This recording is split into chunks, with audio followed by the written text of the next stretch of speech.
Obrigado por todo mundo estar aqui hoje com a gente, né? Eu sou a Silvia, tem aí meu nomezinho, mas me apresento também, né? Eu sou sócia da área trabalhista aqui de São Paulo, junto com a Jun.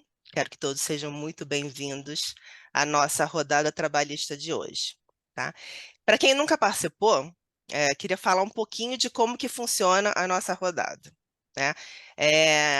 Como que a rodada começou? Ela começou antes da pandemia, acho que está quase antes e depois, né? Antes e depois da pandemia, ela começou antes da pandemia, num tempo que a gente nem sabia entrar no Teams, né?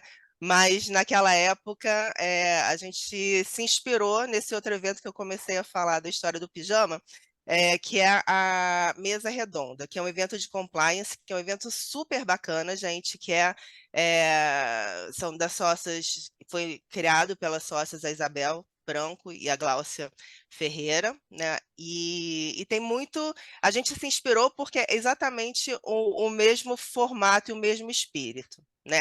O que a gente quer com a rodada trabalhista?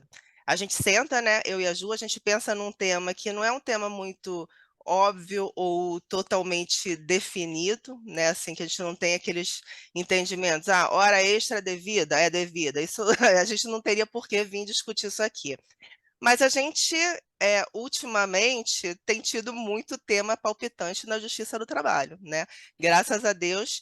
E a rodada trabalhista ela vem muito no espírito de conversar, discutir, trocar experiências, ver o que está acontecendo aí com as empresas de vocês, com quem vocês estão trabalhando. Do nosso lado também, a gente vai dando o que a gente tem visto e o que tem de informação para contribuir, né? A gente defende muito que o nosso papel não é só é, ver como aplicar a lei ou o que é certo, o que é errado, as soluções que a gente pode aplicar, mas eu acho que vem muito por o nosso papel de contribuir para que a gente tenha um, um entendimento consolidado mais positivo, né?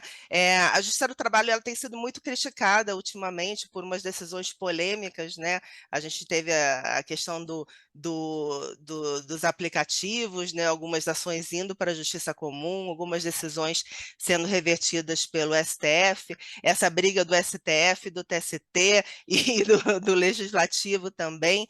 Então, eu acho que a gente tem que olhar para esses momentos e para esses fóruns de discussão como uma forma de criar boas práticas. O que a gente pode contribuir? A gente tinha lá atrás, que a gente sempre acaba falando dela, né, Ju? As cooperativas, né? Que elas vieram com um propósito até bacana, mas a gente teve um desvirtuamento. E a gente tem que aprender também com as nossas experiências, né? Então, eu acho que esses ambientes e o objetivo da mesa redonda era exatamente criar essas oportunidades de discutir. Então, aqui, todo mundo pode falar, não pode, deve. A gente espera que todo mundo discuta, que traga suas experiências. Então, eu não vou ficar pedindo para ninguém falar, mas eu tenho certeza que hoje todo mundo vai dar a sua opinião, vai contribuir, vai contar o que o sindicato tem feito, que recebeu a cartinha XYZ do sindicato, tenho certeza. E porque o tema realmente vai dar trabalho. A gente teve essa decisão do STF, mas para a gente essa história está só começando e a gente está sempre naquela posição, né? Porque se a gente for pensar sobre essa questão da contribuição sindical, a gente entra meio de gaiato nessa história, né? Porque a contribuição é devida lá pelo empregado e a gente está lá fazendo malabarismo para ver como que se desconta, se não desconta, agora desconta, não desconta mais, essa loucura. Mas eu acho que essa discussão ela vem muito nesse sentido da gente realmente tentar pensar em boas práticas. E é isso que a gente quer convidar vocês hoje, né? Começando a falar um pouquinho sobre o que trouxe a gente aqui, né? O STF ele vinha caminhando absoluto no sentido de dizer que essas contribuições assistencial, confederativa, elas não eram devidas para quem não fosse filiado. E, de repente, de repente, não mais que de repente, em setembro, a gente é surpreendido com essa decisão em embargos de declaração, né? Para a gente que está no dia a dia aí, pensar em uma reviravolta desse porte em embargos de declaração realmente é bem interessante. E, de repente, vem a decisão do Barroso, né? O voto do Barroso, dizendo que sim, a contribuição assistencial seria devido. Ele até fez uma comparação com um FII de sucesso, né, pela negociação coletiva e garantindo o direito de oposição. Então, com esse norte, né, a gente não estaria falando em uma contribuição instituída por lei, então não seria o imposto, né, daquela contribuição sindical, e a gente vai falar um pouquinho disso mais à frente, né? E também a gente, em tese, não está, essa decisão, em tese, não estaria também violando a liberdade de associação dos empregados, né? Porque você teria um direito de oposição. Né? Num cenário amplo, assim, bem breve, seria isso. Né? Mas começam as questões, né? E aí, para a gente entrar nessa discussão, a gente tem que dar uns passinhos atrás, né? Entender por que que, de repente, houve essa reviravolta, né, da decisão, né? A gente tinha uma contribuição sindical obrigatória para todo mundo e, de repente, vem a reforma trabalhista e torna essa contribuição facultativa, né? Ao mesmo tempo que ela traz essa novidade, né, de ser uma questão facultativa, ela reforça toda o papel e a força da negociação coletiva, né?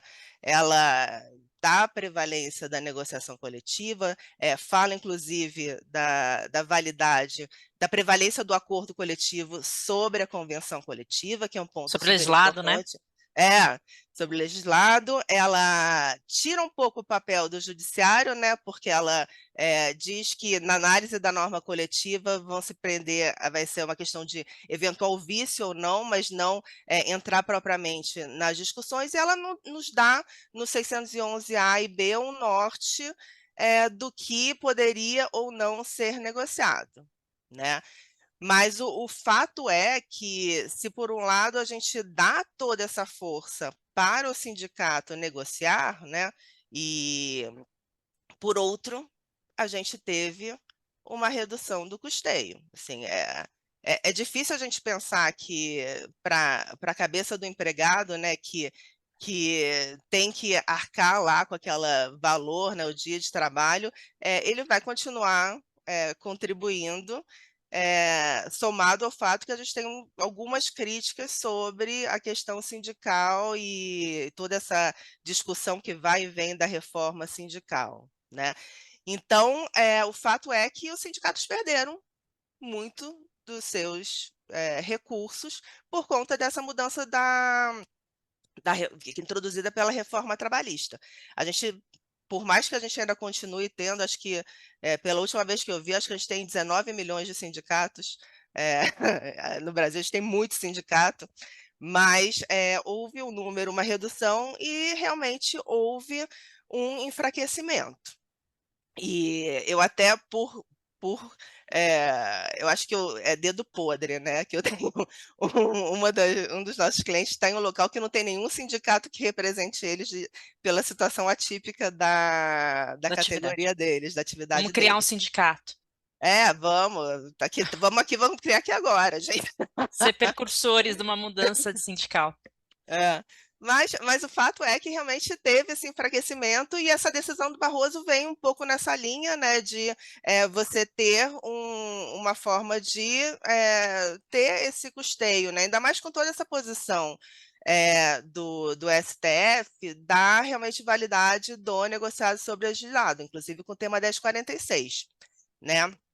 Então, e agora vem a questão, né? A gente teve essa decisão, o voto ainda não foi publicado, mas a gente já está com um monte de dúvida na cabeça, como que vai ser, as entidades sindicais vão cobrar os 5 anos, retroativo, né? A gente já teve notícia de cartinhas nesse sentido, né? O que para mim é muito é impensável, né? Porque a gente estava cumprindo a lei vigente na época, né? Tem gente que já foi desligada, e aí quem foi desligado não vai contribuir, quem está lá ativo ainda vai contribuir. Então tem uma série de fatores. Teve até um comunicado da Força Sindical realmente pedindo cautela para as entidades sindicais e, de certa forma, desaconselhando essa cobrança retroativa, né? Mas, além disso, a gente tem outras questões, né? Vão ser realizadas assembleias? Vai continuar sendo presencial? Como que vai ser o quórum, né? A gente tem, às vezes, uma categoria gigante e tem 10 pessoas lá para votar se vai ter a contribuição ou não, quais vão ser os critérios para esses valores, o direito de oposição vai ser aquela janela que você tem meia hora para ir presencial lá, assinar com documento reconhecido, com foto e tudo. Então, assim, eu acho que vão ter uma série de pontos que a gente vai ter que realmente esmiuçar, né? Mesmo quem já faz a contribuição sindical, se por esse racional, né, da questão do custeio, quem já contribui com a sindical, porque ela não foi extinta, ela só se tornou facultativa, né? Essas pessoas elas vão contribuir com a negociar ou não, pode ter uma compensação, isso vai estar na norma coletiva. Então, eu acho que tem uma série de pontos que a gente precisa, ainda vai precisar, provavelmente a gente vai ter novos embargos, a gente vai esperar um novo pronunciamento do STF em relação a isso, mas a gente precisa realmente ter uma segurança um pouco maior em relação a esses pontos, porque a gente sabe que a negociação coletiva ela vem também como um importante instrumento para as empresas, né?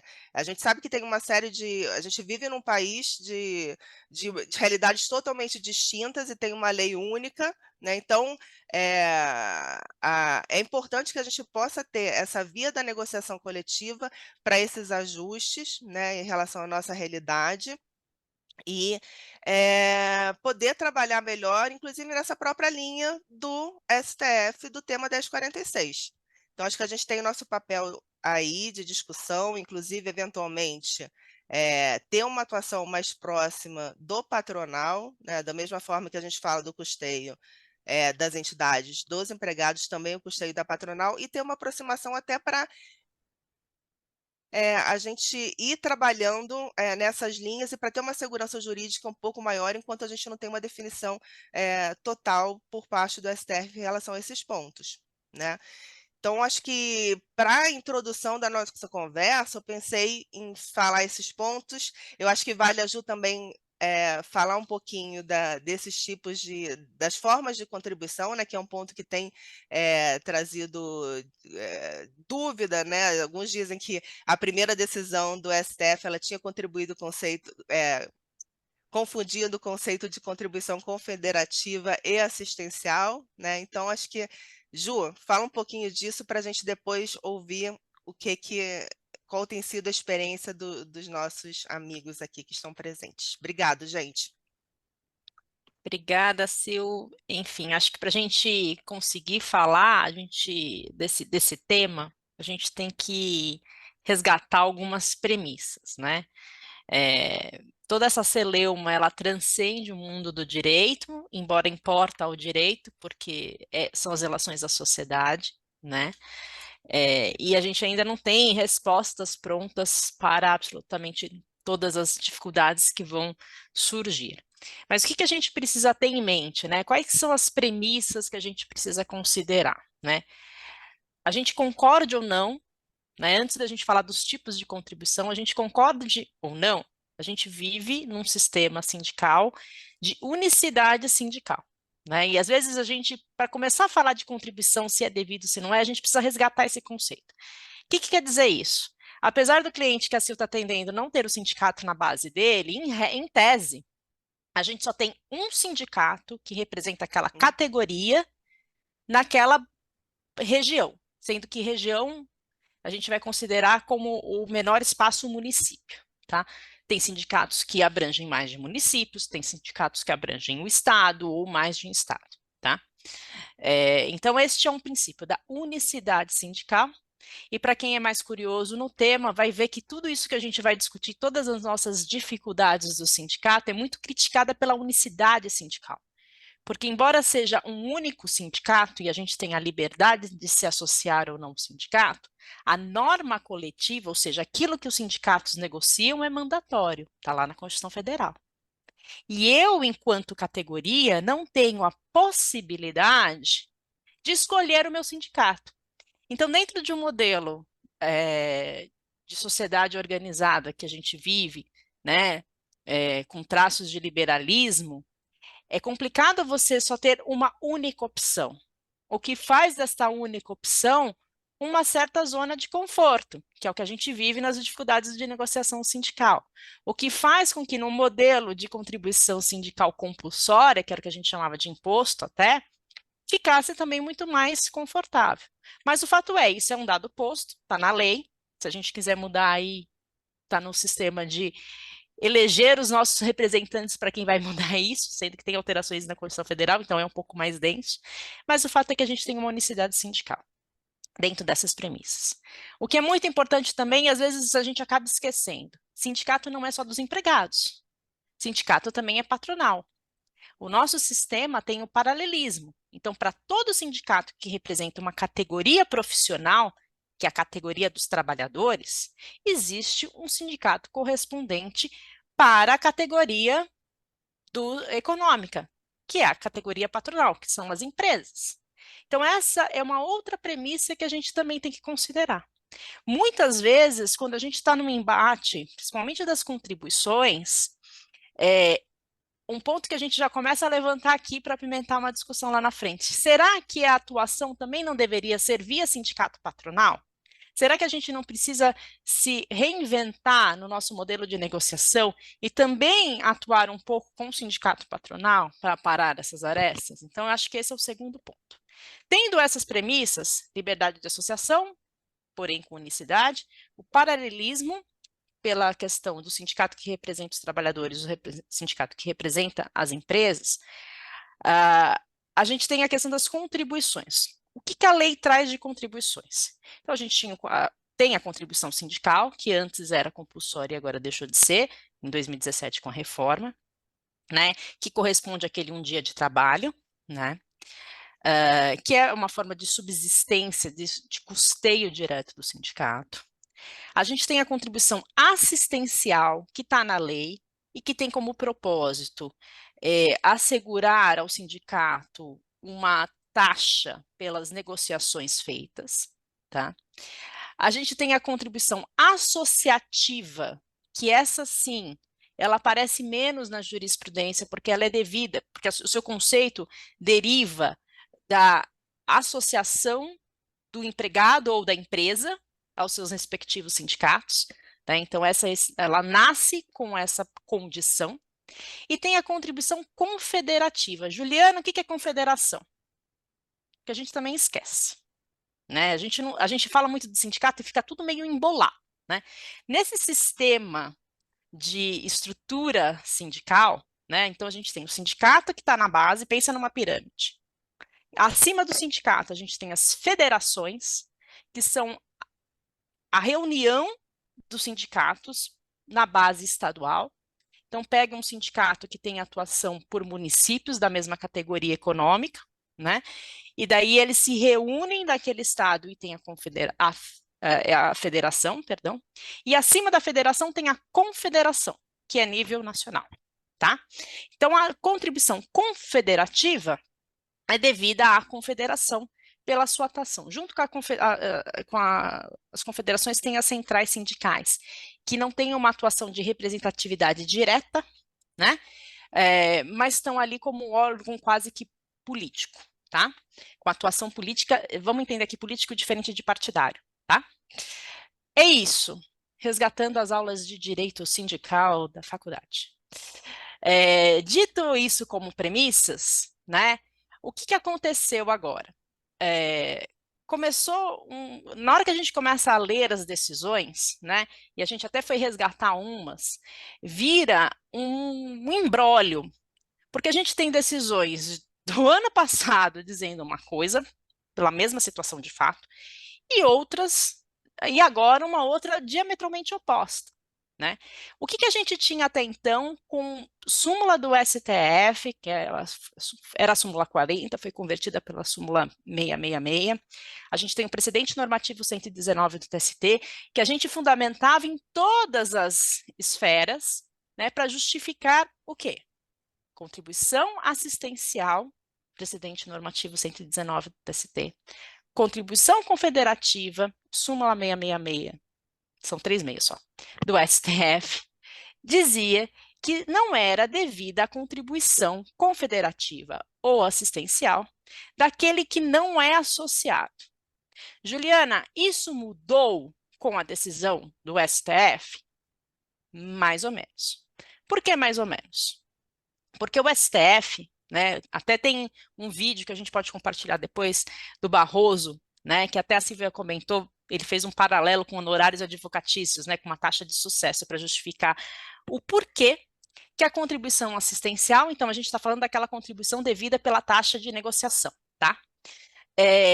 Seria devida por quem não é associado, né? Primeiro, vamos lembrar, eu disse que as normas coletivas são obrigatórias, está lá na Constituição Federal. Tem tese aí, né, Sil, dizendo que quem não contribui, então não teria direito às normas coletivas, o que me dá um certo frio na espinha, E mas a gente enfim, não concorda. a gente não concorda, mas enfim, tem gente que defende com algum argumento, embora Hum. eu respeitosamente discorde, né? Então, com base nessa premissa, e no fato de você necessitar, pela necessidade do sindicato ter o seu custeio, disse o Barroso que, bom, se eu, como categoria, serei beneficiado por aquela norma coletiva, eu deveria, então, retribuir por esse esforço da negociação. É mais ou menos isso que ele fala. Né? Por isso que ele associa muito aos honorários de êxito. Né? Então, bom, se você conseguiu algo na negociação em meu favor, então eu te retribuo. É essa a lógica. Tá? Mas eu tenho o direito, que o Barroso até usou assim, de ser ingrato, exercendo a minha oposição. Eu vou continuar tendo, por previsão constitucional, o direito àquela norma coletiva, mas eu não posso me opor. E daí começa a brincadeira, porque a gente tem sindicatos dos mais variados, tem um, inclusive, de São Paulo, eu até tenho alguns clientes que eu lido diretamente, que é aquele sindicato da área de tecnologia, que, assim, faz o direito de oposição lá no Juventus, na Moca, para todo mundo, em 2 horas, de uma categoria extremamente extensa de tecnologia que está todo mundo remoto. Então, assim, a primeira dúvida que surge, né? Aliás, são duas, né? Bom, se o direito de oposição está assegurado, como que ele vai ser exercido? Eu estou limitando o direito de oposição? Como é que a gente vai definir isso, né? A aprovação em assembleia, então, precedendo um pouco a questão do direito de oposição. Aquilo que ficou definido na assembleia, porque toda norma coletiva, isso também vamos resgatar das nossas aulas de direito sindical. Toda norma coletiva, ela tem que ser aprovada em assembleia. Está lá na lei, né? A decisão não é do sindicato. A decisão é de uma assembleia, precisa ter uma votação. Porém, a gente sabe que essas convocações desses editais é meia dúzia de 3 que estão lá, né? A gente perdeu, por N razões, e daí muito mais políticas, a atuação no sindicato como tal, né? As pessoas não participam do sindicato. Né? Eu tenho até empregados, que os empregados realmente não se sentem legitimados pelo sindicato, porque a empresa confere muito mais benefícios do que a própria norma coletiva dá, né? Então eles resistem um pouco à contribuição. Só que eles sempre se reúnem, fazem uma assembleia e falam assim, olha, a gente não concorda. E vai lá para o sindicato e apresenta. É uma negociação árdua, sem sombra de dúvidas.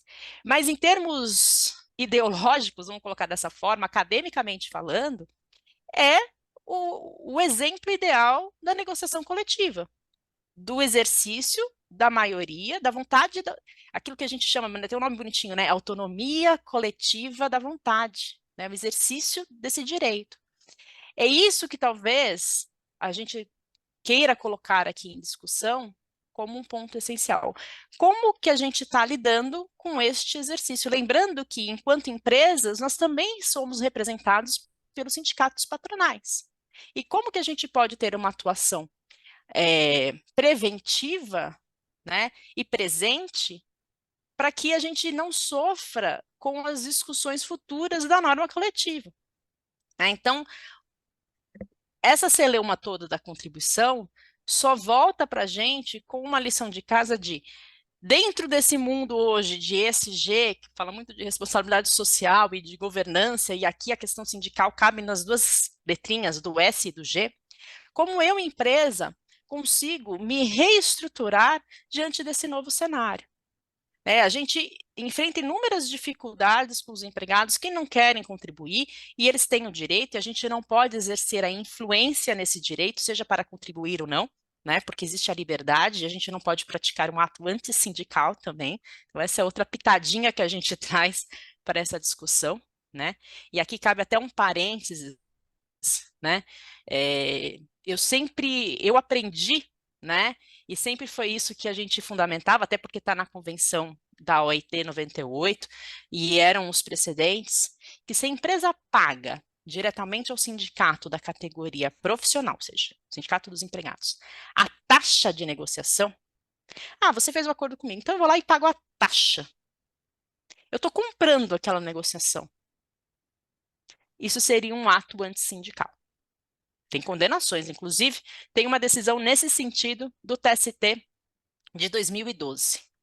O ano passado o TST decidiu de forma contrária, dizendo que não era um ato antissindical, se demonstrado que não houve uma redução de direitos, um benefício diretamente à empresa. Navegamos por mares muito revoltos com este tema, né? E sabendo que a gente precisa, sim, do sindicato, seja por necessidade, seja por obrigação constitucional, seja porque, de repente, a gente precisa negociar um PLR, porque a gente precisa negociar um banco de horas específico, uma jornada diferenciada, ou então, diante hoje das novas mudanças na lei, que traz as questões de igualdade salarial, canais de denúncia, assédio moral e tudo isso, a gente depende do sindicato, de repente, para validar algumas posturas ou procedimentos da empresa para trazer maior segurança a isso. Então, a gente fica com duas situações, né? A parte da necessidade de validade do instrumento via negociação coletiva e a atuação resistente dos sindicatos, que às vezes, e que hoje, na verdade, por conta da ausência da contribuição sindical, que era compulsória, estão fazendo essa moeda, eu só negocio se você me pagar. Então, a gente tem este mar de situações, e agora, Silvia, falamos bastante, e que a gente queria ouvir um pouquinho de vocês. Como é que está a experiência? Quem já recebeu cartinha, quem não recebeu cartinha? Como é que a gente está lidando com o tema internamente? Alguém Estou se bem habilita? curiosa para saber o que as empresas já receberam mesmo, né? Bom dia a todos. Oi, Bruno. Silvia, Ju e a todos presentes. Meu pai, ele tem uma contabilidade, né, no ramo de escolas de educação infantil fundamental, e os sindicatos já começaram a bombardear com as cartinhas, e um dado curioso, aí assim, grifando em amarelo bem grande, né, como obrigação já o recolhimento e já atribuindo percentual. E um dado curioso é que uma dessas cartas vieram com uma assembleia marcada para esse tal direito, né, de oposição, que precisa se definir ainda como vai ser, para 29 de dezembro. Então, assim, Uau! tem mais essa pegadinha, né, da Não foi dia data aí. 31, não? Não porque é domingo, provavelmente acho que é porque é domingo. Então, já começaram aí os bombardeios das cartinhas. Então, mas Bruno, então nesse caso, só para eu entender, já tem a norma coletiva, né, que previa a Anterior, né? contribuição anterior que está vigente.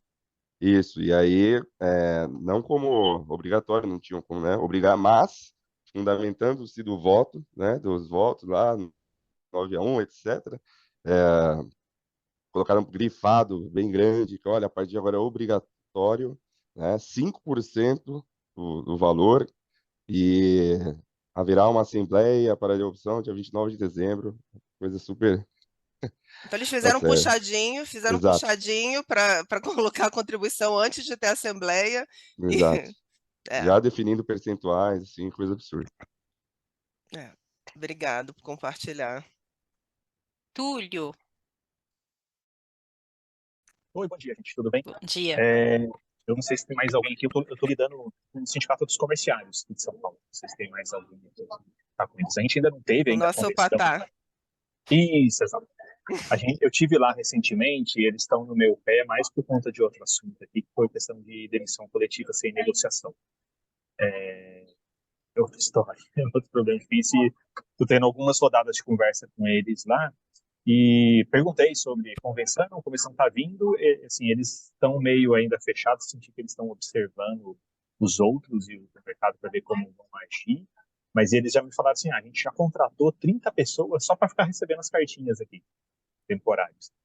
É um negócio meio maluco, né? Só assim, sindicato, você vai precisa contratar 30 pessoas, porque fatalmente vai ser aquela dificuldade e tudo mais para as cartinhas de oposição, sei lá, vai entregar em só falta pedir para entregar em 3 vias, de próprio punho, pessoalmente, né, num determinado horário específico, com um determinado ritual. Só falta colocar uma prova de obstáculos lá na Anhangabaú, para você passar pela prova de obstáculos, para daí chegar aqui na Túlio, eu portaria. diria que a gente tem os obstáculos para chegar lá, né? Para Tem, passar ali no viaduto do chá, eu acho que já é um exato. obstáculo social. É. Mas ele adora aquela sede dele, fala que tem tudo, tem. O lugar é bom, É, mas mas e ele podia aproveitar, né? Assim, em vez de contratar 30, podia ter outra forma de receber, né? Assim, até juiz faz citação por WhatsApp, né? Por que que a gente não pode ter contribuição? Então, eu até me surpreendi que eles falaram que vão abrir para alguns casos a possibilidade de e-mail, mas estou imaginando que vai ser assim, atestado médico, coisas desse tipo. Só abrir a possibilidade da pessoa mandar um e-mail dizendo quem está fora de São Paulo. Já É aí já é um avanço, né, Já é Ju? um avanço. É aí que o sindicato começa a perder, né? Ao meu sentir. Porque, enfim, esse mesmo sindicato que eu citei, desse cliente, ele virou para mim no final do ano. Falou, não, porque não tem contribuído. Eu falei assim: olha, eu não sou a titular para negociar aqui, porque eu sou representante da empresa, você tem que falar com os empregados. Então, eu vou chamar todos os empregados, mas eu quero reunião presencial. Eu falei: olha, deixa eu dizer que aqui a empresa trabalha 100% remoto. Se você começar a chamar todo mundo para vir fisicamente aqui, você já começou perdendo. Então, eu acho que este é o primeiro desafio que a gente tem, né? Uma visão um pouco antiga, retrógrada do sindicato, né? De como ele representa efetivamente a categoria, né? Eu não tenho dúvidas de que se fosse um sindicato efetivamente ativo, no sentido de atender o anseio da categoria, se ele ouvisse de fato a categoria, talvez tivessem menos oposições, porque entenderia que, que o sindicato realmente é aquele que defende a categoria, ainda que dos comerciários, eles têm algumas coisas um pouco além, é um sindicato um pouco mais estruturado, mas que também, por ser muito antigo, dada a atividade que sempre existiu, tem ainda os seus posicionamentos muito retrógrados, né? Então, dizer que todo mundo tem que ir lá é uma premissa equivocada, né? Então, talvez fosse mais interessante ele convocar a categoria numa assembleia, seja ainda aqui virtual, falar: pessoal, hoje a gente vai falar do que a gente tem feito e quais são os objetivos e propostas que a gente quer encampar para os próximos anos. A gente viu que a tendência do mercado é essa, eles precisam se profissionalizar, né? Por outro lado, a gente também tem as nossas necessidades, né? Tem um estudo, na verdade, um grupo, né, que é liderado pelo Sirbenstein, que é fantástico, né, que ele faz toda a análise estatística das normas coletivas, do mercado de trabalho, dos salários, das regiões, quais são os benefícios que estão mais recorrentes ou não. E isso sim traz, para quem está na área de relações sindicais e negociações, um incremento de negociação, né? Uma coisa é como este cliente que a gente atende, que tem uma realidade muito específica, poucos empregados, e a gente consegue resolver na individualidade, né? Outra coisa são atividades muito maiores ou de segmentos com atuação mais conservadores, né, ou mais tradicionais, vamos dizer dessa forma, por este Brasil de infinidades, né? Então também é muito fácil a gente ficar olhando com a cabeça de Sudeste, né? Esse eixo São Paulo, Minas, Rio, né? Que são centros mais comerciais, e esquecer que a gente tem outras situações por este país, né? Situações onde você não chega, as dificuldades são outras, né? E pensando nessa atuação, é que a gente precisa ter uma uniformidade em relação ao tratamento dos sindicatos, né? Às vezes a gente não consegue chegar na mesma solução que tem para uma região em relação a outra por uma impossibilidade absoluta, fática, né? Então é aí que o sindicato deveria sim ser atuante, né? Só que o que a gente enfrenta hoje, na verdade, é essa toma lá da cá. Então, se você me pagar, eu recebo, né? E com essa ameaça de ser retroativo. Por lei, né, a decisão do STF que confere interpretação de acordo com a Constituição de norma de lei infraconstitucional, né, ela tem efeito, vamos lá voltar de novo para os bancos da escola, erga omnes e retroativo, né, ela retroage. Então, com base nisso, se retroage e a gente tem a prescrição quinquenal, gente, eles vão cobrar os últimos 5 anos, tomara que o voto do STF saia com efeitos modulativos, né? Porque é a única forma da gente brecar uma situação de absoluta insegurança jurídica que a gente viveria, né? Porque não salva o ato jurídico perfeito. A lei vigente à época foi conferida uma outra interpretação, e por essa previsão da lei que disciplina ações de inconstitucionalidade, ações diretas de inconstitucionalidade, teria efeito retroativo, né? Então, eu acho que alguns sindicatos mais cuidadosos, sim, como é a FEComércio, que é uma federação, né? Estão observando mais, né? Eu também vi com bons olhos, a gente até compartilha com vocês depois, esse manifesto das centrais sindicais, né? Que é uma forma de também trazer um pouco de pacificação, tentar trazer uma certa pacificação, né? Mas o fato é que a gente vai receber inúmeras cartinhas do sindicato, né? E a gente precisa criar uma coerência lógica de resposta. Giovana, por favor. Bom dia a todos. Bom dia. Estou aqui também representando uma parcela das pessoas que lidam com o sindicato no Nordeste, aí para trazer outro panorama aí para vocês. Aqui, a gente teve a negociação sindical, do nosso acordo coletivo, e na negociação eles já pediram a inclusão dessa contribuição. Ainda estava em processo de votação, já tinha sido aprovada a primeira, mas ainda não estava a decisão consolidada. E aí a gente colocou para votação dos empregados, dando direito à oposição. Na oposição, o sindicato queria pedir contra-cheque dos funcionários, colocou que era presencial, a gente inclusive pediu que não colocasse presencial, porque tinha muita gente que viaja a trabalho, então como essas pessoas ficariam, né? Ou alguém que estivesse com contrato suspenso, ou numa licença, enfim. E aí, para esses, eles deram a oportunidade de, em um momento posterior, mediante comprovação, apresentar a oposição, mas para os demais, eles colocaram a oposição com carta a próprio punho e identidade. Posteriormente, após a homologação do acordo, lançaram um edital falando que os funcionários tinham que apresentar contra-cheque.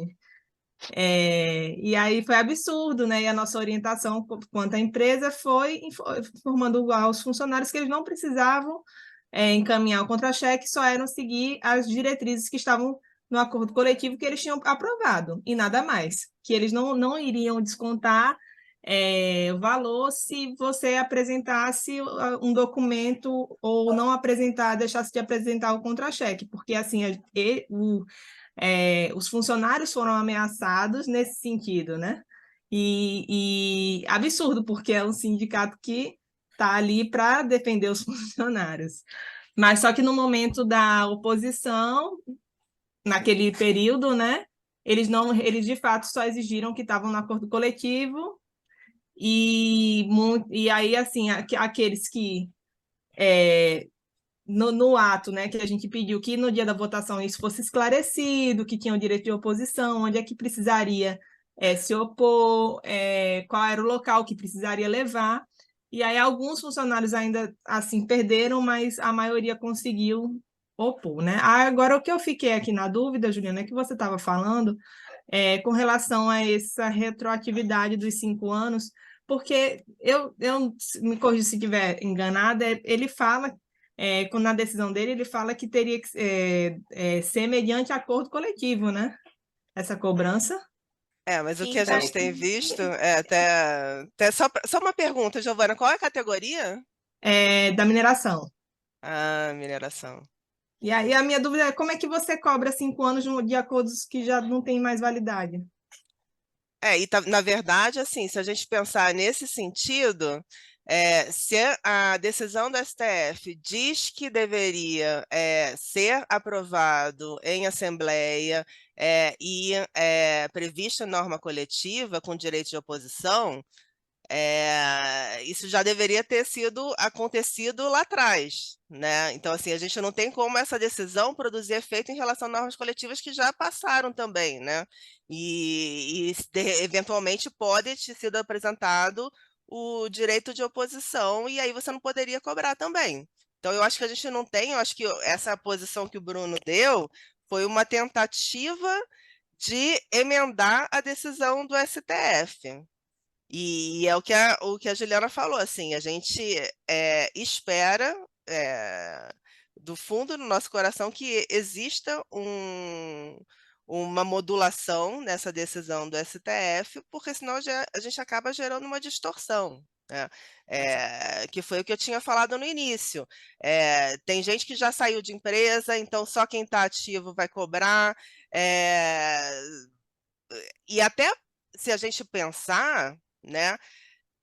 Se o sindicato ele precisa angariar adesão, né? Conseguir uma adesão, essa com certeza de cobrar retroativamente é um tiro no pé também, né? Porque quem vai querer se manter associado a um sindicato que viola, com essa decisão agora, toda a legislação que estava vigente à época de cada uma das normas coletivas. A gente tem muitas situações específicas para tratar, que foram esses pontos que eu falei, do que era previsto na norma coletiva. Um ponto que para mim também é muito importante, né? A contribuição sindical, ela não foi extinta, ela é facultativa, né? Quem contribuiu com a sindical vai ter que contribuir também com a negocial, com a assistencial, que são coisas diferentes, mas foi o fundamento da decisão do STF. Então, acho que a gente está num momento realmente muito sensível, e isso, eventualmente, essa cobrança anterior, eu acho que pode até ser um ponto a ser negociado com o sindicato também, já que vocês têm essa abertura e vocês lutaram por ter uma forma de oposição mais razoável, com exceções observadas as particularidades, eu acho até que pode ser um ponto de negociação com o próprio sindicato. E a gente tem visto algumas posições que realmente demandam, sugerem essa cautela, né, para que não tenha um efeito tão drástico para os empregados, os substituídos, né? A gente sabe que pode ser um valor que não seja tão significativo, mas aquilo tem um impacto ainda para cada um dos trabalhadores, ainda mais se você considerar que são 5 anos retroativos, né? Tem um ponto a mais, Ju, para colocar?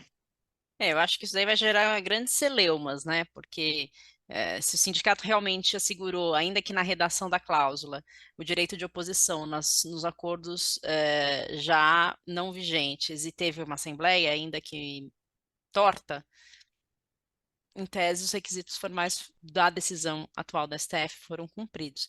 Eu acho que vai ter muita discussão de fato, eu acho que para além disso, né, tanto a interpretação dada anteriormente pelo STF em relação à autorização para desconto em folha de pagamento tem que ser expressa do empregado, né? A CLT também no 545 confirma isso, né? Então a gente tem um segundo ponto, né? É claro que a maioria das normas coletivas, quando falam do desconto, né, da contribuição, já colocam na cláusula desconto em folha de pagamento, e isso estaria aprovado pela Assembleia. Né? E se a gente pegar o que ficou decidido no 1046, né, que é o negociado sobre o legislado, então ele estaria acima do que está nessa previsão da Constituição e da CLT em relação à autorização individual do empregado.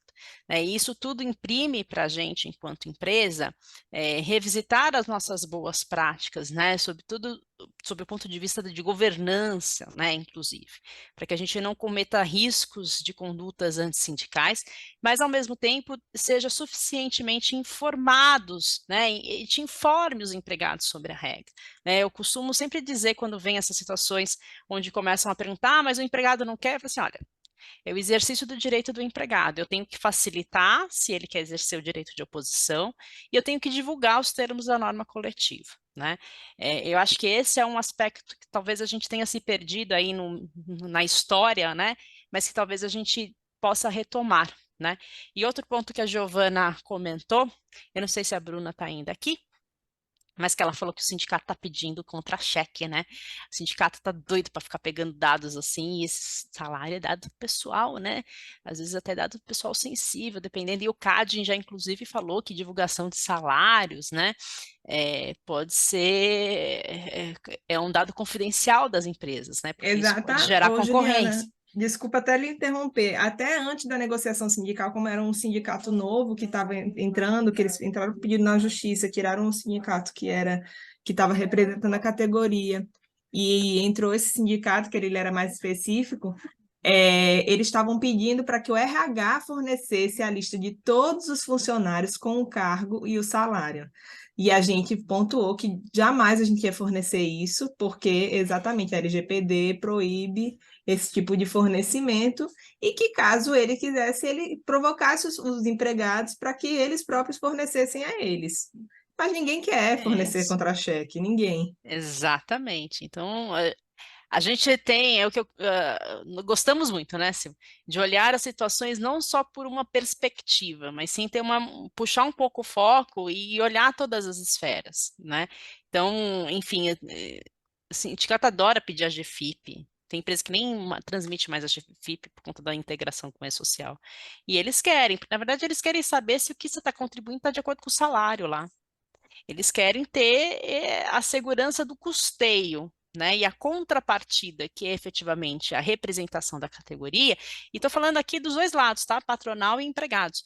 A gente não consegue ter efetividade. Daí o porquê que, embora o tema que a gente traga seja a contribuição e as dificuldades que a gente vai sentir, que caminham na esfera de proteção de dados, de direito econômico, né? Porque na hora que a gente fala de divulgação de salários, eu também estou falando de questões concorrenciais, na hora que eu falo de postura antissindical, de ter uma posição de descontar ou não descontar, porque eu preciso ter a negociação, preciso ter o sindicato perto de mim, a gente transcende um pouco a pergunta de se devo ou não contribuir, né? Porque ela repercute em todas essas esferas, né? Eu acho que a gente tinha uma visão talvez mais estreita do tema, enquanto a contribuição era mandatória, né? Eu acho que hoje a gente vive uma nova forma de se organizar, né?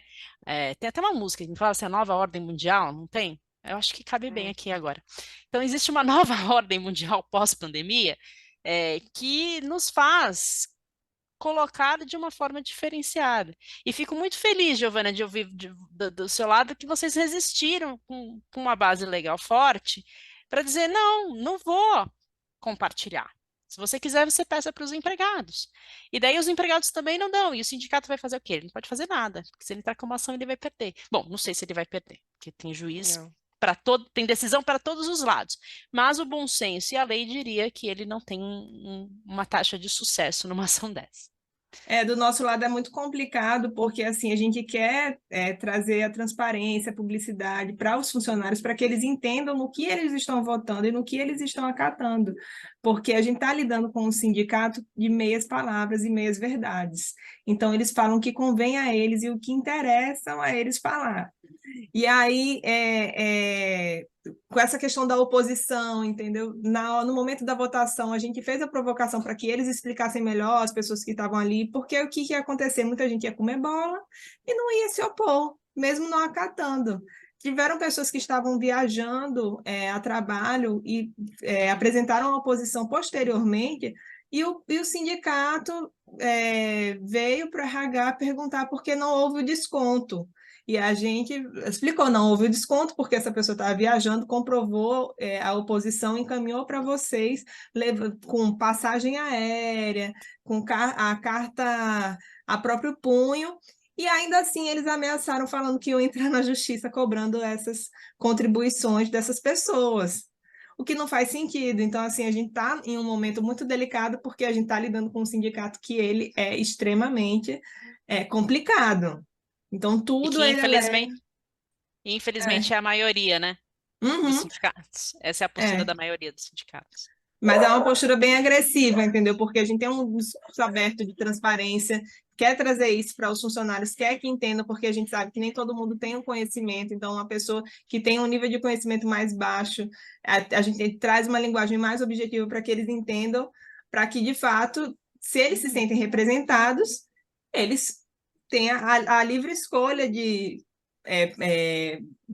pagar, né, o que deseja pagar ou não, mas para que de fato eles entendam o que está acontecendo ali. E realmente assim, a gente está num momento nebuloso.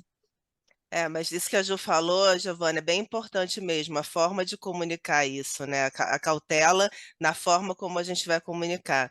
De modo geral, a gente tenta dar essa visibilidade, mas também dar uma visibilidade na norma coletiva como um todo, né? Porque aí você dá um contexto e não um direcionamento para uma oposição ou não, né? É claro que a gente não está como empresa, quando a gente dá a ciência da previsão normativa do direito de oposição, a gente não está estimulando ou não, determinando que seja feita a oposição, mas a gente já teve casos de sindicato questionando quando essa visibilidade é dada de um modo muito direto. Então, é bastante importante ter cautela nessa visibilidade desse direito de oposição. E aí, quem Alguém mais mais? recebeu cartinha, gente? Cristiano não sabe de cartinha, não? Oi, tudo bem? Tudo bom com Tudo vocês? bom, Cris? É, eu, graças a Deus, estou num setor um pouco mais organizado agora. O setor elétrico, a gente atua por acordo coletivo, então, assim, a gente tem uma proximidade com os sindicatos, mas eu tenho, sim, claro, eu tenho alguns pontos de atenção aqui. Para mim, a questão da assembleia prévia é um negócio que a gente sabe como é que ela ocorre. Como você falou, uma dúzia de três, num local onde eles já levam a pauta pronta. E aquela história de. Eu tive uma recente experiência com um dos nossos sindicatos e a gente não fechou o reajuste. A gente tinha o apoio de mais de 80% dos nossos empregados. A gente fez uma pesquisa interna para dizer: olha, nossa proposta é essa, vocês aprovam, vocês querem assembleia? E agora a gente vai para uma mediação pré-dissídio. E o sindicato está dizendo que esse comunicado que a gente fez à empresa é uma atitude antissindical. Antissindical. Aí eu falei, pô, se eu não puder falar com meus empregados, É. acabou. Acabou. Então você vai lá e você fala o que você quiser e eu não posso falar o que é real. Uhum. Então, assim, a gente não pode esquecer o nosso momento político, né? Enfim, os sindicatos certamente vão ganhar, vão retomar a força que tinham antes. E a gente, infelizmente, sabe que a maioria dos sindicatos, desculpa a expressão, é um sindicato pelego, simplesmente arrecadatório. Então, assim, é a realidade de hoje em dia, e o que eu tendo a fazer aqui é cada vez mais ser mais próximo desses sindicatos. Porque, assim, acho que é uma coisa que a gente também tende a fazer ao contrário, né? Ah, não, o sindicato tá me enchendo, tá batendo na minha porta, não vou atender, vou brigar. É aquela história lá de você ter um inimigo próximo, né? Então, enfim, a gente procura ter uma conversa aberta e para evitar esses desvios, né? Ah, olha, você tem 30 segundos para você opor num dia específico, à mão, enfrentar Isso, filas, aquela história. Então, assim, a gente assim, tenta fazer uma equalização disso tudo, mas até então não recebi as cartinhas, até por conta dessa aproximação direta com os sindicatos. Hoje a gente lida com 9 sindicatos na base, em todas as bases, mas todos também com o mesmo drive. Então, assim, é, me deixa chateado, me deixa assim, acho que é um baita retrocesso. A reforma tem alguns pontos questionáveis no meu sentir. Essa era uma evolução, essa era uma oportunidade para aquele sindicato que fosse sério, aquele sindicato atuante, que tivesse representatividade, fazê-lo. Mas a gente viu que nenhum deles ficaram assim, todos estão sucateados e agora eles estão ávidos por recuperar aí receita. Então, enfim, o que eu digo, de alguns anos atrás, 2012, eu tive a oportunidade de fazer parte de uma turma de um curso da GV que falava prática sindical empresarial. E as pessoas estavam lá, Solon, enfim, o pessoal que estava capitaneando o curso, eles falavam, cara, a gente tem que se organizar como sindicato empresarial. Aquela história, a gente vai lá, a gente não prepara pré-pauta, a gente não tem reivindicação das empresas, a gente vai lá para ouvir reivindicação, ficar à mercê de uma greve, de uma paralisação, de uma ameaça, carro de som, aquela pataquada toda que a gente conhece, mas a gente não se organiza. E desde então, assim, onde eu tenho passado, até mesmo no sindicato, no Sintoresp, Sindifast Food, que eu passei recentemente, a gente procurava ter essa pauta anual para justamente evitar surpresas, evitar esses desconfortos aí das cartinhas, das cartas de oposição com prazo curto, enfim. E Assim, com o patronal também, né, Cris? o patronal é esse que é o ponto, né? O patronal, assim, se o dos empregados tem pouca representatividade, o patronal menos ainda. Tem gente aqui que é. nunca falou com o sindicato patronal. E, assim, não estou culpando, é porque realmente o cara não tem atuação. O cara é uma salinha lá que, sabe? Ah, ele às vezes, se ele está ligado a alguma associação por ter similaridade de pessoas de diretoria e tal, você tem algum contato. Se não, você não sabe nem onde é. É Sim, sim, verdade. Não sabe nem onde é. Por isso que a gente opta pelo acordo. Porque, de novo, ninguém melhor do que eu para saber o que acontece dentro da minha empresa. exato. E no setor elétrico, assim, deve ter alguém aqui também é do setor, é bem comum que eu tenho empregados cedidos para os sindicatos. Eu tenho dirigentes sindicais Uhum, da minha base e de outras bases dentro da minha estrutura, uhum. cedidos ao sindicato. Eu ainda pago o salário desse cara em que eu vou negociar na mesa. Então, até eu falo, cara, você não podia estar na minha mesa negociando. É porque você tem Você devia endereço estar na mesa direto. de outro. Mas enfim, infelizmente é a nossa realidade. O que eu acho que, como, olhando para o nosso lado aqui, para o lado empresarial, eu acho que a gente tem que, independente da categoria, da atuação, eu acho que a gente tem que ter uma atuação em conjunto, sabe?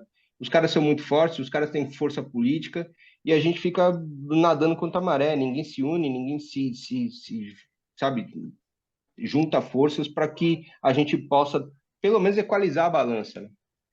Eu estava ouvindo uma palestra da Luciana Freire, da Fiesp, e ela falou assim: se na estrutura do direito do trabalho o empregado é o hipossuficiente, agora a empresa acaba ficando na posição de hipossuficiente, né? E a importância de tentar realmente fortalecer. Eu acho que é uma posição, mas eu achei a sua colocação, Cris, da pauta é um ponto que realmente a gente como empresa, a gente acaba sendo reativo à pauta trazida pelo Sindicato dos Empregados, né? E eu acredito que a gente está no momento realmente que nem a gente conversou no início, né? Eu acho que tem uma série de fatores que devem começar a ser cada vez mais frequente nas normas coletivas, né?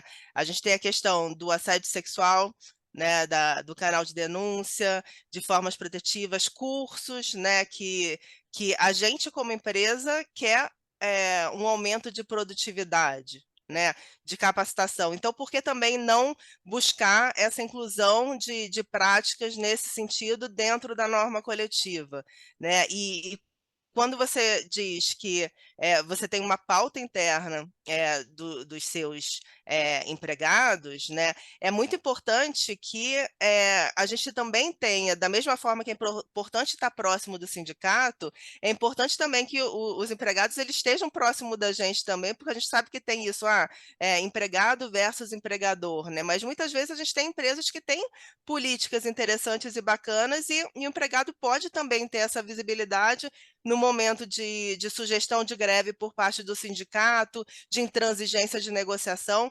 Então, esse papel e essa boa prática da gente estar próximo é muito importante que a gente consiga elevar o nível dessas negociações também, né? E que aí tem uma contrapartida. Eu acho que é o objetivo principal dessa rodada que a gente possa ter essas trocas, né?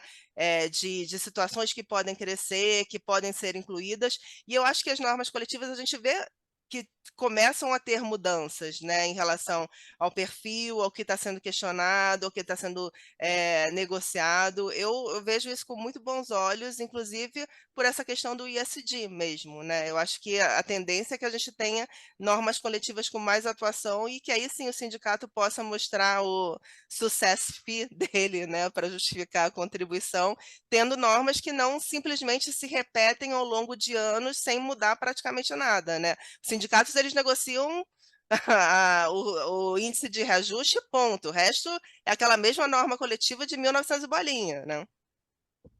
E aí é o ponto, né?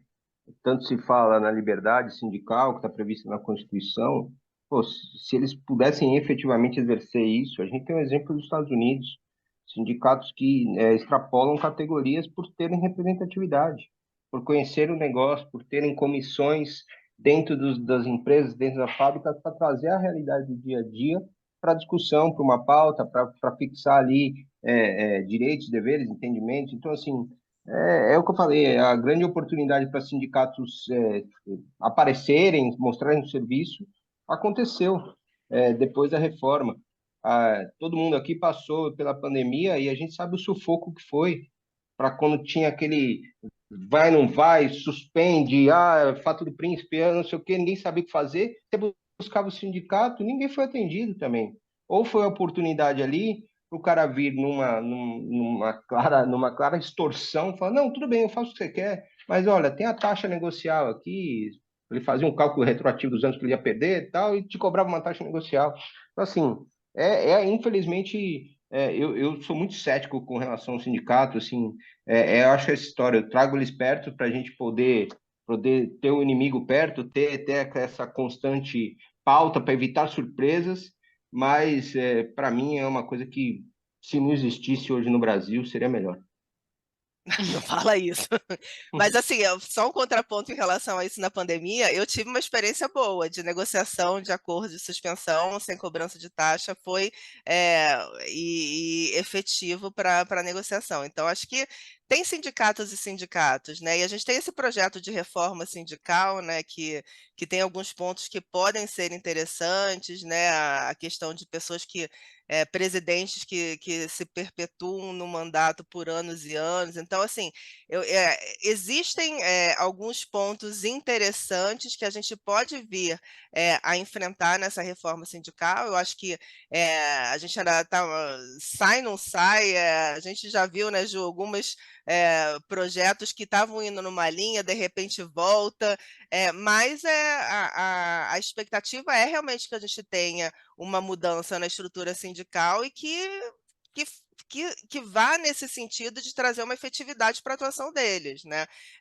A gente até estava vendo parece que no projeto inicial da reforma trabalhista tinha uma previsão de ir gradativamente reduzindo a contribuição sindical para ter uma forma de custeio como negociação mesmo, que seria o objetivo principal da negociação coletiva.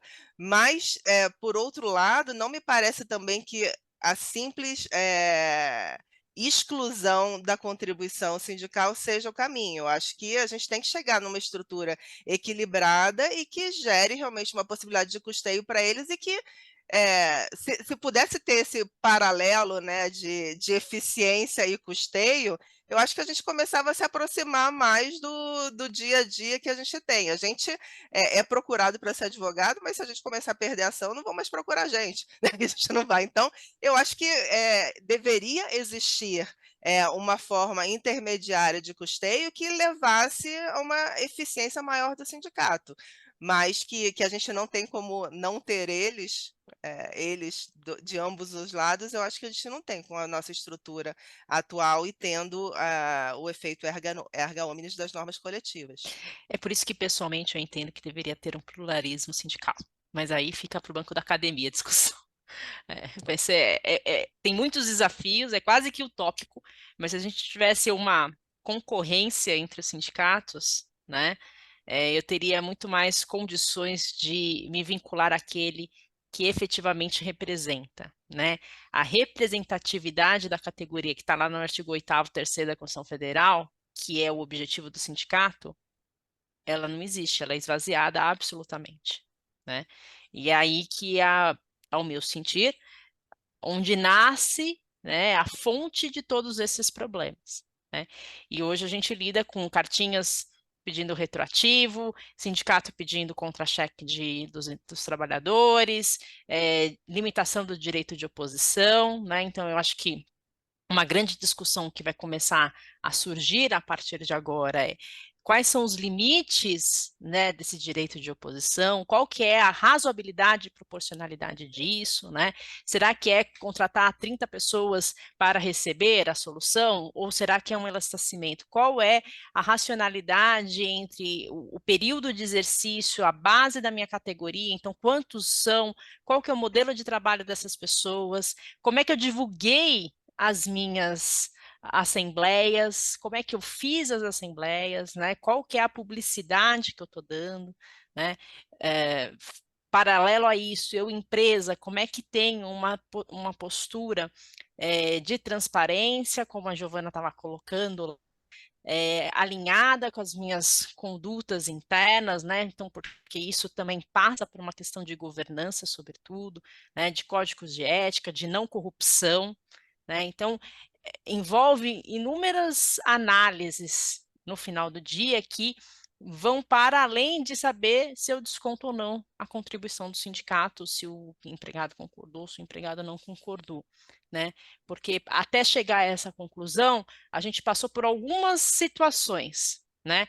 E é isso que a gente precisa, a partir de agora.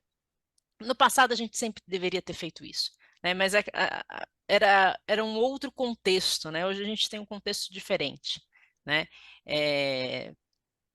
Não que eu sinta inveja da LGPD, mas veja, as pessoas às vezes, mas vai ter um vazamento de dados. Gente, mas antes você teria uma violação de direito social, né?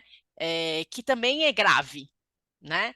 Então, hoje em dia, que bom que as pessoas, pelo menos por alguma razão, estão temendo a circular as informações para a proteção dos indivíduos, mas no final do dia, o que a gente precisa reorganizar tudo, e esse tema, esse ponto da contribuição ao sindicato, vamos colocar aqui dessa forma, porque a gente tem vários nominhos para as contribuições, é apenas uma ponta desse iceberg, que é a relação com o sindicato, que é a relação com os empregados, que é a forma como eu lido em termos de governança interna com os entes que não são diretos do contrato de trabalho.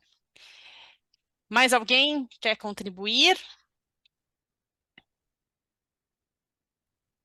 Está todo mundo quietinho e de janela fechada. Gente, e eu olhei agora, eu levei um susto, já são 10h45. Eu não tinha visto, já tinha passado tão rápido assim. E eu não sei se alguém quer contribuir. Essa deve ser, deve não, será a última rodada trabalhista do ano, e a gente queria começar também entender se vocês têm algum tema que vocês queiram que a gente discuta na primeira rodada do ano que vem. Vocês podem mandar mensagem para a gente. A gente também sente um pouco de falta de estar presencial com vocês, né? E aí a nossa ideia é que ano que vem a gente consiga eventualmente fazer um modelo híbrido também para quem puder ir presencial, estar lá com a gente. É sempre bom estar junto, poder tomar um café, discutir aquela discussão informal antes de começar a rodada também. Eu acho que já vai aquecendo. E a gente gostaria também de entender se isso faria sentido para vocês. Vocês podem depois dar um feedback do evento e trazer sugestões para a gente também. Até comentei com a Ju quando a gente estava conversando. Eu queria muito que a gente conseguisse com algum cliente. A gente vai ter. Ô, Cris, você mandou aqui, eu já vi. A gente vai ter um evento sexta-feira que vem sobre isso, tá? Você já. Até um aviso bom, ainda bem que você mandou mensagem. Sexta-feira que vem a gente vai ter um Quinta. evento. Quinta. De novo, eu fiz o mesmo gatilho que eu fiz com você antes. Na quinta, a gente vai ter um evento no escritório falando da lei de igualdade salarial. É um evento interdisciplinar, a gente vai estar junto com o pessoal de compliance para falar dos aspectos trabalhistas, dos aspectos de compliance, como que vai ser esse relatório. A gente está em outubro, dezembro é o prazo para divulgar e a gente não teve nenhuma informação adicional de modelo, nem nada disso, mas vai ter um evento, estão todos convidados, esse social também, tem assunto para dar. Mas o que eu queria também conversar com vocês é um ponto que eu tinha até trocado com a Ju, né? Eu sei que no 611B tem uma vedação de negociação de normas de saúde, higiene e segurança do trabalho, né? Mas eu ainda, nesse espírito de negociação e mediação entre as partes, eu fico pensando se a gente não teria, e eu queria que a gente tivesse alguém que se arriscasse nesse caminho, né? Uma possibilidade de eventualmente buscar um laudo do ambiente de trabalho para as questões de insalubridade e periculosidade, que fosse um laudo que nascesse de uma Em comum acordo com o um sindicato. comum acordo com o sindicato, por exemplo. O sindicato indica uma série de empresas para a elaboração do laudo, a empresa também indica, a gente chega num laudo e a gente usa esse laudo para adequação das condições de trabalho, com indicação dos EPIs, com a consideração do EPI como válido por todos, numa tentativa de esvaziar o judiciário e os laudos feitos pela Justiça do Trabalho, que a gente sabe que existe algumas vezes uma tendência de um lado ou de outro. Então, para mim, não seria uma forma de você reduzir, porque o 611 ele fala que você não poderia reduzir direitos. A ideia não seria essa, seria da gente homologar um ambiente de trabalho, que me parece que a gente teria uma certa abertura e para empresas que têm essas questões poderia ser uma saída interessante. Sempre nesse caminho de que a gente está partindo para uma valorização da negociação, a gente tem a questão da mediação e arbitragem no direito do trabalho.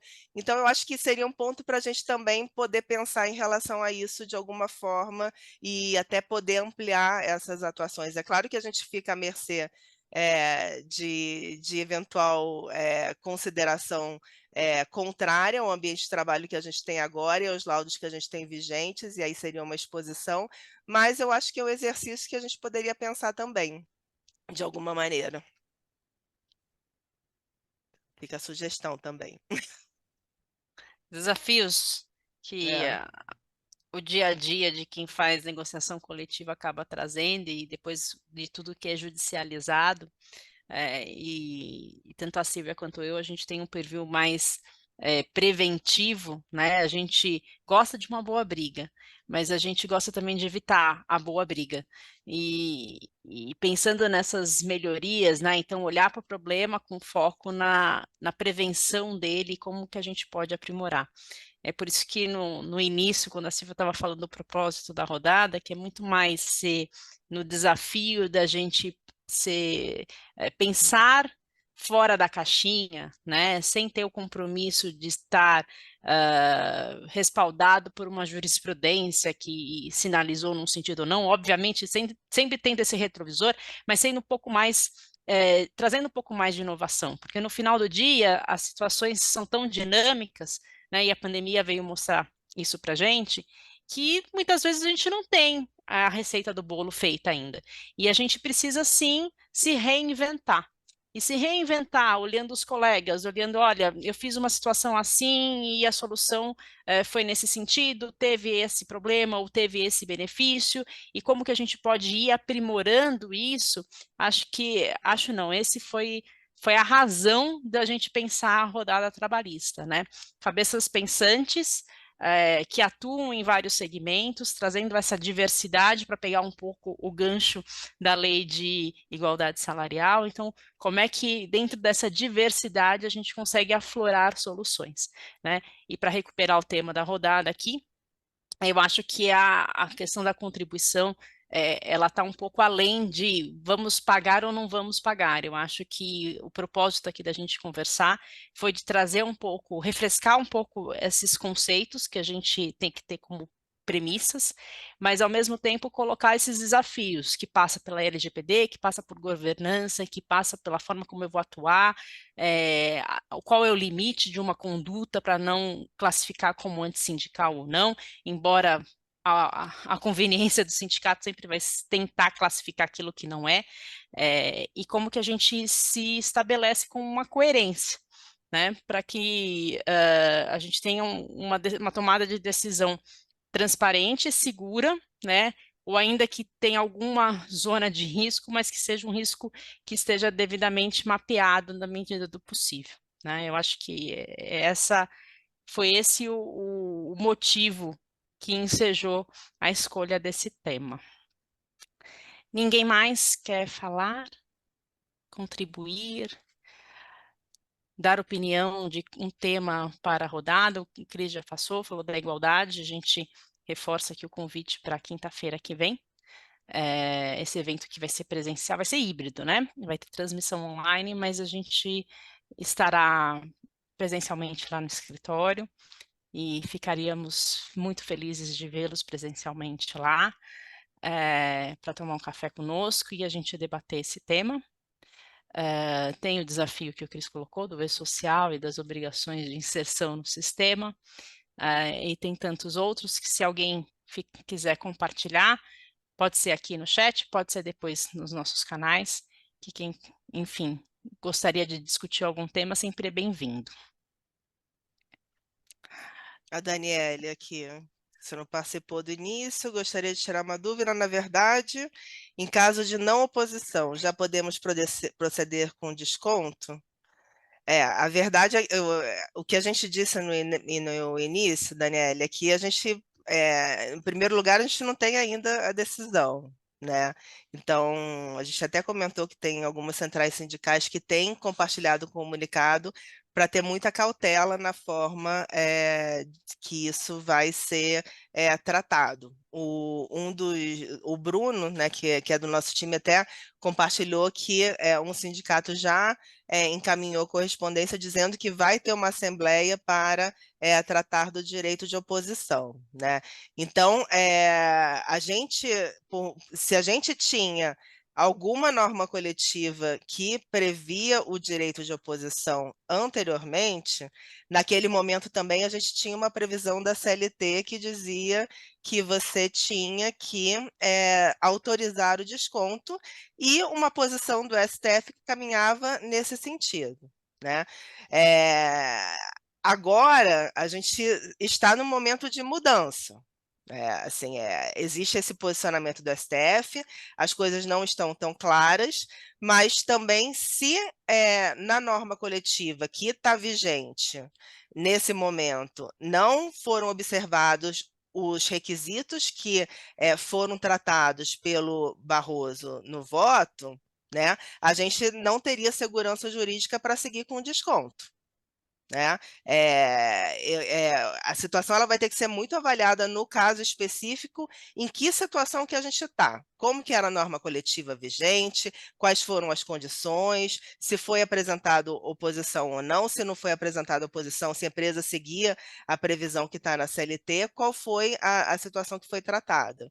E o outro ponto que a gente colocou é que a gente precisa ainda entender um pouco mais sobre todo esse mecanismo que vai seguir para observar os requisitos, como vão ser as assembleias, como que vai ser o direito de oposição. Então, não é uma resposta sim ou não, é uma resposta que vai depender do contexto e da realidade de cada uma das empresas, ao meu ver.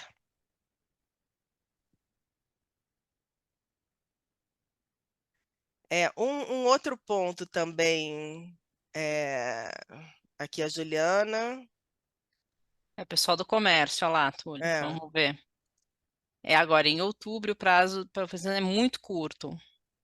Caso seja divulgada a CCT antes da decisão final, eu teria que apresentar a posição posterior. Então, esse é o ponto, né? Primeiro que a gente precisa ver como é que está escrito na norma coletiva. Segundo se não está claro, emprestando o direito processual, cabe embargo de declaração. Tem que ligar para o sindicato e falar assim, você colocou aqui, mas como que vai ser isso? Eu tenho empregados em todas as esferas.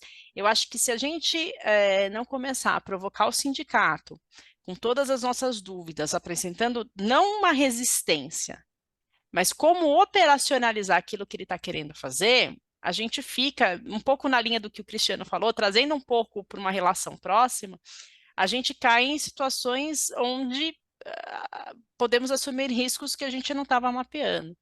Então, Ju, primeiro, vamos ver como é que está a redação exata dessa cláusula, né? Vamos verificar como é que esse direito de oposição está sendo planejado, né? Segundo o Túlio, vão ter 30 pessoas lá, mas qual é o prazo? É uma tarde? É uma semana? As pessoas que estão fora têm que ir lá? Vamos pensar no regime de trabalho remoto. Vamos pensar que o pessoal de e-commerce que de repente está trabalhando remoto, né? Então, é isso que a gente vai ter que lidar no caso a caso. Mas eu ouso dizer, no primeiro momento, que é manter um contato sempre com o sindicato, para que a gente consiga até alertá-los, né? Gente, isso aqui não é factível, né? E com a cautela de não ser, contudo, antissindical. Ou seja, olha, eu preciso orientar os meus empregados, eu tenho empregado fora, tenho empregado em férias, como é que a gente vai lidar com todas essas situações, né? Eu ousaria ir por aí. Eu acho até que vale, por mais que a gente tenha essa ideia que o sindicato patronal não vai ter uma atuação forte, de repente até apresentar essas dificuldades que vocês têm, né, de ter pessoas fora, para que isso tenha uma previsão também na norma coletiva, né? Eu tenho um ponto também que eu queria trazer, gente, de talvez a gente poder discutir. Eu sei que a gente já falou aqui na rodada sobre benefícios flexíveis, né? Mas a gente tem essa questão da portabilidade dos benefícios entre cartões. Vocês acham que esse é um tema que a gente poderia também trazer aqui para discussão? Como que vocês têm, quais são as empresas que vocês têm parceria, o que tem sido oferecido? Vocês acham que isso pode ser um tema bacana? Alguém teria interesse? É um ponto de atenção para a empresa de vocês? Enfim, pensem neles e a gente pode, mandem mensagens para a gente com temas. Essa era mais uma sugestão, tem as 2 sugestões do Cris também, tem o evento que a gente vai ter quinta-feira que vem. Bruno, você queria falar?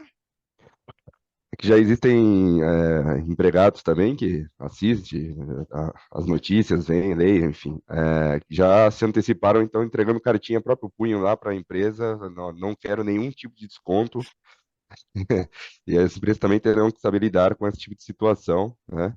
É muito confuso, né? Tudo isso, e até voltando num ponto aí que está se apresentando nas cartas, é pedido dos dados, como já foi falado, né? Remuneração sobre, percentuais sobre remuneração bruta, né? Então, até isso assusta um pouquinho, porque antigamente ali o funcionário, tipo, o empregado, ele lembra da contribuição sindical que apresentava sobre o dia de salário, né? Então, agora o sindicato já está super agressivo, já está falando de percentuais, de remuneração bruta, entrega de listas. Então, tem tudo isso aí, as pitadinhas aí que estão sendo apresentadas pelos sindicatos. Com certeza.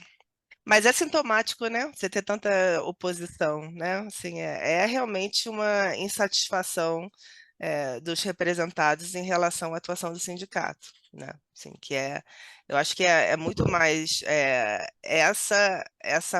isso deveria ficar muito mais forte para os sindicatos do que a linha final, que é a carta de oposição ou não. Principalmente pelo que a Ju falou na questão da falta de concorrência, né? Era uma Uhum, acomodação geral. Então, sim. isso se perpetuou, né? É isso, gente. Queria agradecer a todos e todas pela presença hoje. Pedir, como é a última rodada, se a gente não se falar mais também, acho que está bem cedo ainda para desejar Feliz Ano Novo, mas que a gente tenha muitos encontros no próximo ano, presenciais, híbridos, enfim, e que a gente possa realmente fazer o nosso dever de casa para a gente ter boas práticas nessas negociações sindicais, que é o que a gente mais quer e busca. A gente não pode ter uma posição de reclamação sem também fazer a nossa parte. Então, acho que aqui a discussão acho que vai muito por essa linha, como a Ju disse, e para mim eu acho que sempre é um prazer poder trocar situações com vocês, aprender com vocês e pensar sempre quais vão ser os nossos próximos passos, né? Ju? Exatamente. Aproveito para reiterar os agradecimentos da Silvia, convidá-los para a semana que vem.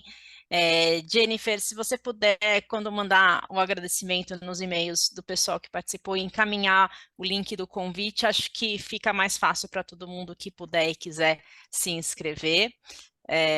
De novo, vai ser híbrido, embora a gente gostaria muito de vê-los lá presencialmente. Muitos de vocês aqui, a gente tem mais contato virtual e não se conhece em carne e osso, vamos dizer assim. Então, seria muito bacana se a gente pudesse encontrar com vocês no dia 26 de outubro, próxima quinta-feira, vai começar às 9h30, das 9h30 às 11h, tá bom? Muito obrigada, um bom final de semana a todos, prazer em revê-los e nos encontramos numa próxima. Em breve.